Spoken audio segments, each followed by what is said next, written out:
Good afternoon, good evening, and good morning. Today I'll be reading from Mark chapter 8, verses 31 through 38. He then began to teach them that the Son of Man must suffer many things and be rejected by the elders, the chief priests, and the teachers of the law, and that he must be killed, and after 3 days rise again. He spoke plainly about this, and Peter took him aside and began to rebuke him. But when Jesus turned and looked at his disciples, he rebuked Peter. "Get behind me, Satan," he said.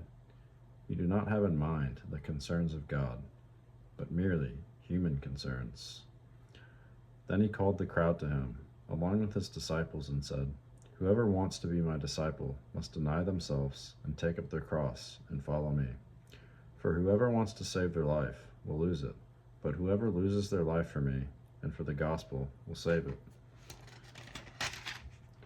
What good is it for someone to gain the whole world, yet forfeit their soul? Or what can anyone give in exchange for their soul? If anyone is ashamed of me and my words in this adulterous and sinful generation, the Son of Man will be ashamed of them when he comes in his Father's glory with the holy angels." Wow, that is something. So the question from verse 33 is, why did Jesus call Peter Satan? Peter failed to see that God's plan for Jesus was to die in order to offer salvation to the world. So Peter scolded Jesus. When Jesus called Peter Satan, he was identifying the source of Peter's false assumptions, rather than labeling Peter as the devil himself.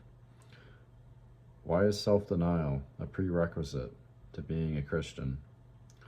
This comes from verse 34.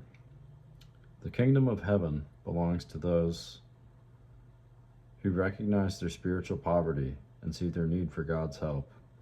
Self-denial is an essential part of salvation because we cannot save ourselves through human effort.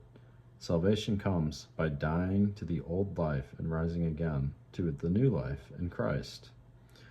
What does it mean to take up one's cross? The Romans required a criminal to carry his cross to the place of crucifixion. This shamed and humiliated the prisoner.